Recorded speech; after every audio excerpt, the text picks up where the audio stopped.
எறும்பு கண்டெடுத்த புதையல்.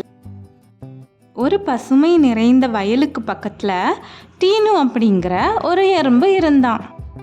அவனுக்கு தன்னோட எறும்பு புற்றுக்கு வெளியே இருக்கிற உலகம் பற்றி தெரிஞ்சுக்க ஆர்வம் அதிகம். ஒரு நாள் டீனு உணவு தேடிக்கிட்டு இருந்தப்போ ஒரு கல்லுக்கு கீழே மறைவா சிறிய சுரங்கம் இருக்கிறத பார்த்தான். நம்ம காலனியில யாரும் கட்டின சுரங்கம் மாதிரி தெரியலையே அப்படின்னு நினைச்சான். இது எங்க போகுது அப்படின்னு டீனு ஆச்சரியப்பட்டான். அந்த சுரங்கத்துக்குள்ள போகலான்னு டீனு முடிவு பண்ணான். ஆனா அவன் நண்பர்கள் அவன்கிட்ட அங்க போகாத டீனு அப்படின்னு எச்சரிச்சாங்க. ஆனா டீனுக்கு ஆர்வம் அதிகமா இருந்ததால அவன் சொன்னதை அவன் கேட்கவே இல்லை. அந்த இருண்ட சுரங்கத்தை பார்த்து ஆழமா மூச்சு வாங்கி துணிச்சலோட உள்ள போயிட்டான். சுரங்கம் இருட்டா குறுகலா இருந்தது. அதோட சுவர்கள் குளிர்ந்தும் ஈரமாகவும் இருந்தது. மேலே இருந்து சின்ன வேர்கள்லாம் தொங்கிக்கிட்டு இருந்தது.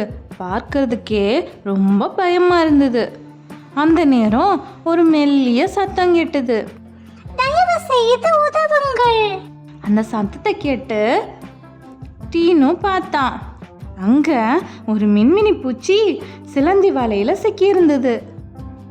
கவலைப்படாத, நான் உனக்கு உதவுறேன் அப்படின்னு டீனு சொன்னான். அந்த சிலந்தி வலையை கடிச்சு மின்மினி பூச்சியை காப்பாத்திட்டான். நன்றி, உன் உதவிக்கு நான் ஒலி கொடுத்து வழி காட்டுறேன் அப்படின்னு மின்மினி பூச்சி பிரகாசமா ஒளி விட்டது. அந்த ஒளி இருந்ததால டீனு சுரங்கத்துக்குள்ள மேலும் பயணம் செஞ்சான். இப்ப இருள் அவனுக்கு பயம் அளிக்கவே இல்லை. அந்த ஒளியில டீனு மறைந்து போன ஒரு அறையை கண்டுபிடிச்சான். அந்த அறை உணவுகளால் நிரம்பி இருந்தது. விதைகள், பழங்கள், கிழங்குகள், ரொட்டி துண்டுகள் அப்படின்னு அது ஒரு பழைய எறும்பு காலனியோட மறைந்து போன களஞ்சிய அறையா இருந்தது. டீனு மிகவும் உற்சாகமடைந்தான். உடனே திரும்பி தன்னோட எறும்பு புற்றுக்கு வேகமா வந்தான். அவனுடைய ராணி கிட்ட போய் நான் ஒரு ரகசிய அறையை கண்டுபிடித்தேன் அப்படின்னு சொன்னான். அங்க விதைகள், பழங்கள், ரொட்டி துண்டுகள் அப்படின்னு உணவுகள் நிறைஞ்சிருக்குது அப்படின்னு சொன்னான். ராணி மகிழ்ச்சியோட அருமை டீனு, இது எங்கள் எல்லா எறும்புகளுக்கும் உதவும் அப்படின்னு சொன்னாங்க. எறும்புகள் எல்லாரும் ஒன்றா இணைந்து அந்த உணவுகளை தங்களோட இல்லத்துக்கு கொண்டு வந்தாங்க.